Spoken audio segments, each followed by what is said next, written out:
Deus manda o maná, Deus manda codornizes, o povo de Israel recolhe o maná. Estes são os 3 temas que vamos estudar neste vídeo. Seja bem-vindo ao nosso canal e se você ainda não é inscrito, faça sua inscrição e dá um toque no sininho. Assim, sempre quando eu disponibilizo um novo vídeo, você já é avisado. Aproveita, deixe seu joinha aí, seu likezinho para motivar o professor. Faça seu comentário. Todos os comentários são respondidos e nos ajude na divulgação do nosso canal, que tem como objetivo primordial o ensino da poderosa palavra de Deus. Agora chega de moleza, vamos trabalhar. Nesta série nós estamos estudando o 2º livro do Antigo Testamento, Êxodo. Nós já estudamos o 1º livro inteirinho, Gênesis, que é formado por 50 capítulos. Êxodo são 40 capítulos. Nós já estudamos 15 capítulos. Todos os vídeos estão disponíveis para você aí no playlist. Êxodo, capítulo por capítulo. Gênesis também tem um playlist, Gênesis capítulo por capítulo, e no Novo Testamento nós estamos quase concluindo o Evangelho segundo escreveu Mateus, que é formado por 28 capítulos. Nós já estudamos 25 capítulos, também tem um playlist aí, Mateus capítulo por capítulo. Fora Apocalipse, formado por 22 capítulos, são 404 versículos, nós estudamos todos eles. Tem playlist aí para você, Apocalipse versículo por versículo. Voltando aqui para o capítulo 16 do livro de Êxodo, ele é formado por 36 versículos. Vamos rever as partes? Recapitulando, este capítulo tem 36 versículos e é dividido em 3 partes. Vamos rever as 3 partes. Primeira parte, do versículo 1 até o versículo 10, tema Deus manda o maná. Segunda parte, do versículo 11 até o 21, tema Deus manda codornizes. E terceira e última parte, do versículo 22 até o versículo 36, tema o povo de Israel recolhe o maná. Como eu faço em todas as aulas, agora nós vamos ver o contexto histórico. E dentro do contexto histórico nós temos uma ferramenta que é auxiliar da história, a cronologia, no caso a cronologia bíblica. Vamos pegar o evento e colocar na linha do tempo. E por que isso é importante? Porque este evento ocorreu há 3.500 anos, pelo menos. Portanto, o contexto era totalmente diferente. E é importante que você, como estudante da Palavra de Deus, aprenda algumas datas. Vamos para a linha do tempo? Recapitulando a nossa informação cronológica, colocando o evento na linha do tempo, nós temos no ano mais ou menos 2000 a.C. a chamada de Abraão. No ano mais ou menos 1875 a.C., Jacó e família descem ao Egito. No ano mais ou menos 1520 a.C., nascimento de Moisés. No ano mais ou menos 1480 a.C., Moisés foge do Egito. E no ano mais ou menos 1440 a.C., Moisés retorna ao Egito. É neste período que Moisés é usado por Deus para tirar os israelitas do Egito. E agora, ainda dentro do contexto, nós vamos ver a geografia da região. Este mapa que eu vou apresentar, eu ensino para todos os meus alunos, passo a passo. Se você quiser aprender a desenhar este mapa, é muito fácil. Eu ensino aí nos vídeos anteriores, vale a pena aprender. Vamos agora acrescentar mais um local no nosso contexto geográfico. Nós já aprendemos como desenhar este mapa. Se você ainda não aprendeu, é só buscar aí no playlist os vídeos anteriores que eu ensino a desenhar passo a passo. Bem, os israelitas estavam na região de Gósen, no delta do Nilo, Nós já aprendemos, e de lá eles foram até Sucote, depois Etã, atravessaram o Mar Vermelho ou Mar de Juncos, foram até Mara, Elim, tudo isto nós já aprendemos. Se você perdeu, é só acessar os vídeos anteriores. E de Elim, agora eles vão para o deserto de Sim, que já está pertinho do Monte Sinai. Nós já aprendemos no vídeo anterior que eles começaram a murmurar porque estavam com sede. No deserto não tem água e Deus providenciou água para o seu povo. E aprendemos também que dentro da tipologia bíblica, a água representa Jesus. Jesus é a nossa água, o nosso alimento espiritual. E agora eles vão receber o pão. Deus vai providenciar um alimento sólido para eles agora. E este pão, dentro da tipologia bíblica, também representa Jesus. Jesus é o nosso pão, é o pão que desceu do céu, nosso alimento espiritual diário. E voltando para o contexto histórico, faz um mês que eles saíram do Egito e estão agora no deserto de Sim, bem pertinho, como nós vimos, do Monte Sinai. Vamos para a primeira parte. Primeira parte, do versículo 1 até o versículo 10, Deus manda o maná. Partiram de Elim e toda a congregação dos filhos de Israel veio para o deserto de Sim, que está entre Elim e Sinai, aos 15 dias do segundo mês, depois que saíram da terra do Egito. Toda a congregação dos filhos de Israel murmurou contra Moisés e Arão no deserto. Os filhos de Israel disseram a Moisés e Arão: quem nos dera tivéssemos morrido pela mão do Senhor na terra do Egito, quando estávamos sentados junto às panelas de carne e comíamos pão à vontade. Pois vocês nos trouxeram a este deserto a fim de matarem de fome toda esta multidão. Então o Senhor disse a Moisés: eis que farei chover do céu pão para vocês, e o povo sairá e recolherá diariamente a porção para cada dia. Eu os porei à prova para ver se andam na minha lei ou não. No sexto dia prepararão o que recolherem, e será o dobro do que recolherem nos outros dias. Então Moisés e Arão disseram a todos os filhos de Israel: hoje à tarde vocês saberão que foi o Senhor quem os tirou da terra do Egito, e pela manhã vocês verão a glória do Senhor, porque ele ouviu as murmurações de vocês contra o Senhor. Pois quem somos nós para que vocês fiquem murmurando contra nós? Moisés continuou: isso acontecerá quando o Senhor à tarde lhes der carne para comer e, pela manhã, pão à vontade, porque o Senhor ouviu as murmurações com que vocês se queixam contra ele. Pois quem somos nós? Vocês não estão murmurando contra nós, mas contra o Senhor.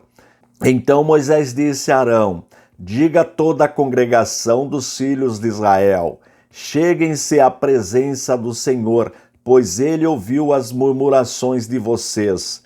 Enquanto Arão falava a toda a congregação dos filhos de Israel, olharam para o deserto e eis que a glória do Senhor apareceu na nuvem. Murmuração novamente. Murmuraram porque não tinha água, agora murmurando porque não tem pão, não tem carne. Começa a sentir saudades do Egito. Preferem morrer no Egito. Começa a murmurar contra a liderança, contra Moisés e contra Arão. E o que nós aprendemos com este ensino? Na igreja não é diferente. Quando surge um obstáculo, já vem a murmuração contra a liderança. Claro que não podemos generalizar, mas ela existe. Você sabe do que eu estou falando.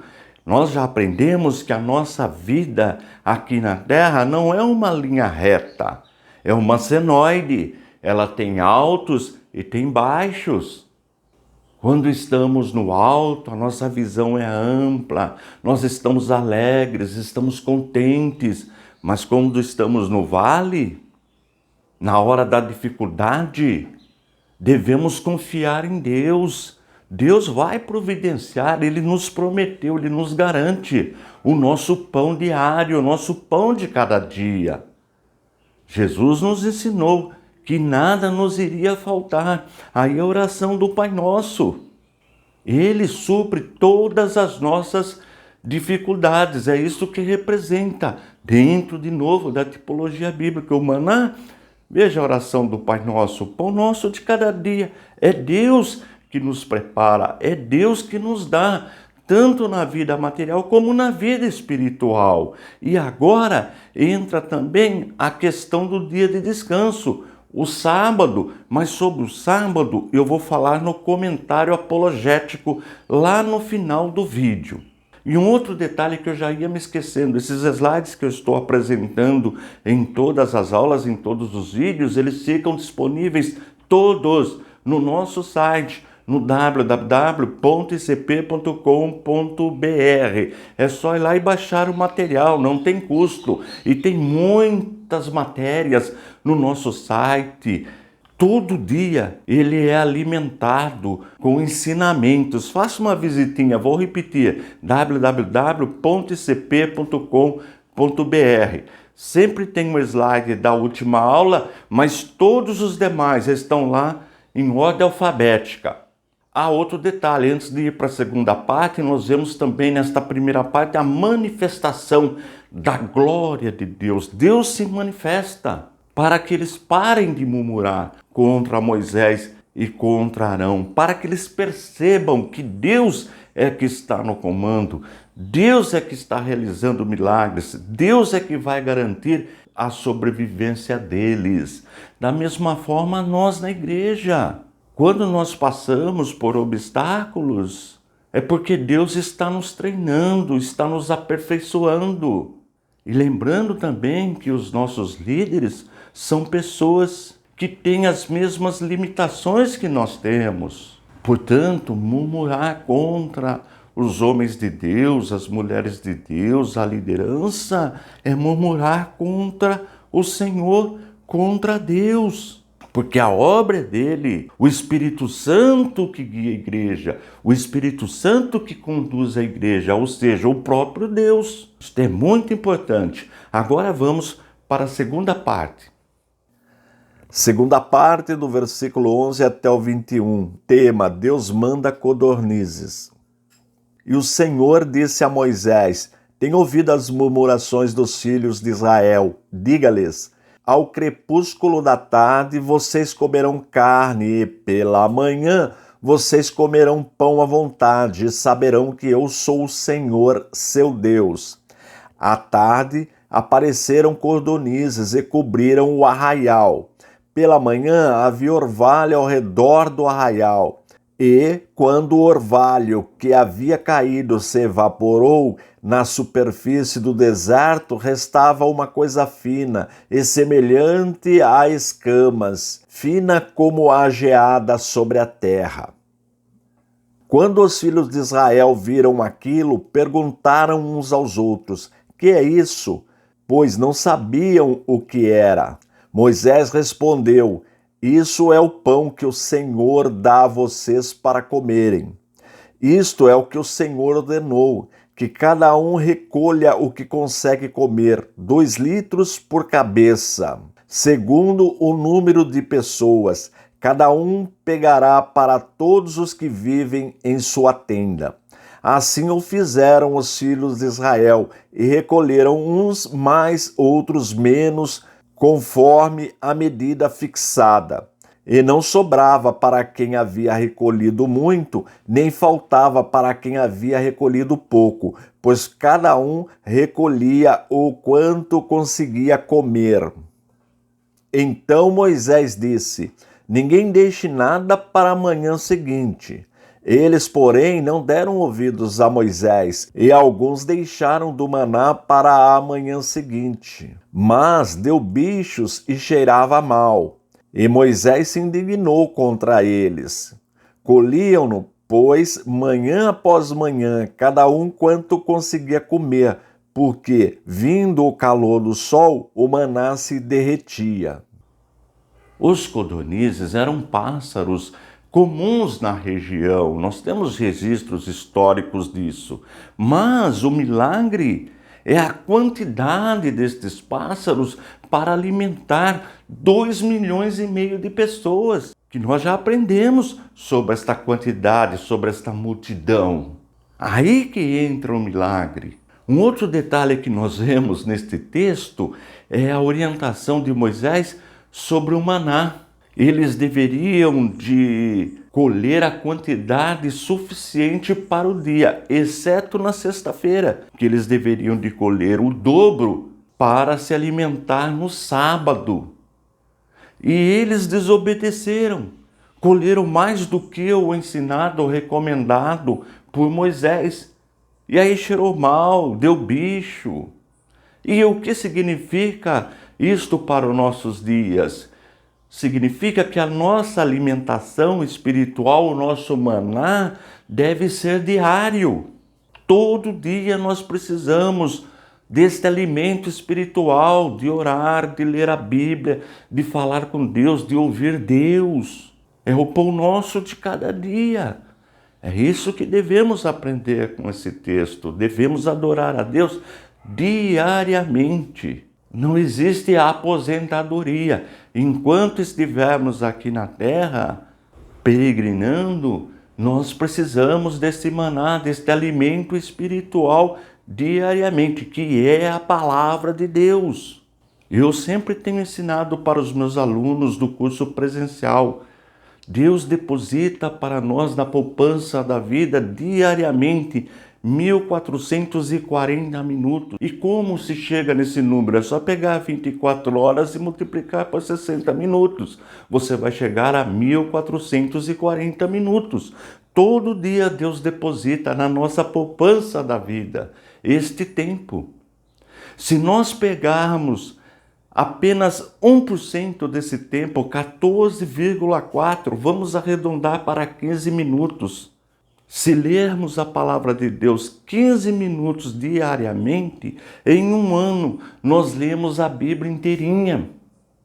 1% apenas desse tempo.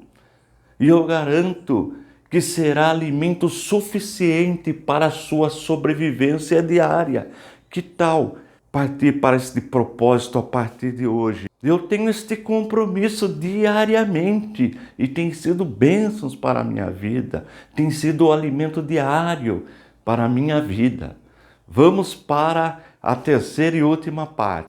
Terceira e última parte, do versículo 22 até o 36, que é o último versículo, o povo de Israel recolhe o maná. No sexto dia, colheram alimento em dobro, 4 litros para cada um. E os principais da congregação vieram e contaram isso a Moisés. Ele respondeu: isto é o que disse o Senhor. Amanhã é repouso, o santo sábado, dedicado ao Senhor. O que vocês quiserem assar no forno, assem, e o que vocês quiserem cozinhar em água, cozinhem.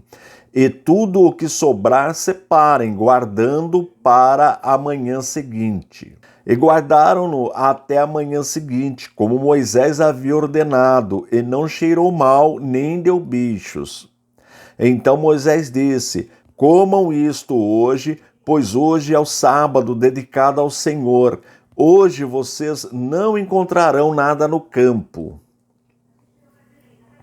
6 dias vocês o colherão, mas o 7º dia é o sábado, nele não haverá nada a recolher. No 7º dia, algumas pessoas saíram para recolher, porém não o acharam. Então o Senhor disse a Moisés: até quando vocês se recusarão a guardar os meus mandamentos e as minhas leis? Vejam, o Senhor deu a vocês o sábado, por isso ele, no 6º dia, lhes dá alimento para 2 dias, cada um fique onde está, ninguém saia do seu lugar no 7º dia. Assim o povo descansou no 7º dia. A casa de Israel deu àquele alimento o nome de maná. Ele era como semente de coentro, branco e com gosto de bolo de mel. Moisés disse: Esta é a palavra que o Senhor ordenou. Dele você pegará 2 litros e guardará para as futuras gerações, para que vejam o pão que eu os sustentei no deserto quando os tirei do Egito. Então Moisés disse a Arão: Pegue um vaso, ponha nele 2 litros de maná e coloque-o diante do Senhor, para que seja guardado para as futuras gerações. Como o Senhor havia ordenado a Moisés, assim Arão o colocou diante da arca do testemunho para o guardar. E os filhos de Israel comeram maná durante 40 anos, até que entraram em terra habitada. Comeram maná até que chegaram aos limites da terra de Canaã. A porção de maná para cada pessoa era 1/10 da medida padrão, que tinha 20 litros. Como vimos, eles foram alimentados durante 40 anos do deserto. O maná só cessou quando eles entraram em Canaã. E o que significa para nós? É a mesma coisa. Enquanto nós estivermos aqui na terra peregrinando, nós receberemos esse alimento de Deus. Deus suprirá todas as nossas necessidades. A palavra do Senhor nos garante isto. Agora, quando entrarmos na Canaã celestial, que Deus também nos garantiu, nos prometeu, aí não precisaremos mais deste maná cotidiano, porque nós estaremos na presença de Deus. Olha que assunto importante. Agora nós vamos para o nosso comentário apologético, que está na Bíblia Apologética com os Apócrifos, o maior lançamento da nossa instituição, do ICP, Instituto Cristão de Pesquisas, que desde 1983 vem ajudando a igreja brasileira no ensino da palavra de Deus e no combate às seitas e heresias. E o que o ICP fez? Nós pegamos todos os textos utilizados por aqueles que negam a ortodoxia cristã e fomos colocando o que pensa o grupo em uma refutação, uma resposta apologética. Desta forma, você pode conversar com qualquer pessoa, independente da religião, e fazer como Pedro nos ensinou, mostrar com precisão a razão da nossa fé. Esta é a proposta da Bíblia apologética. Neste caso, como eu disse lá no início, tem a questão do sábado, que é defendida pelos adventistas. Eles guardam o sábado. Esse grupo acha a necessidade que precisa obrigatoriamente guardar o sábado. Vamos ver o comentário? Até quando recusareis guardar os meus mandamentos? Êxodo capítulo 16, versículo 28. Adventistas do sétimo dia afirmam que a guarda do sábado foi instituída no Éden e que Adão já a observava. Resposta de defesa, resposta apologética. Em Êxodo capítulo 15, versículo 25, lê-se que Deus lhes deu estatutos e uma ordenação, e ali, no deserto, os provou. Logo, o sábado foi ordenado no deserto, depois da saída dos filhos de Israel do Egito, e não antes. Os cristãos, segundo o testemunho claro do Novo Testamento, estão livres da observância do sábado. Colossenses capítulo 2, versículos 16 e 17. De fato, a tentativa de reconciliação com Deus por meio de obras implica a nulidade da obra de Cristo e a obrigatoriedade de se guardar toda a lei. Gálatas capítulo 5, versículos 2 e 3. Assim, aqueles que consideram ser importante guardar o sábado devem julgar se estão fazendo isso de maneira que a lei no Antigo Testamento prescrevia.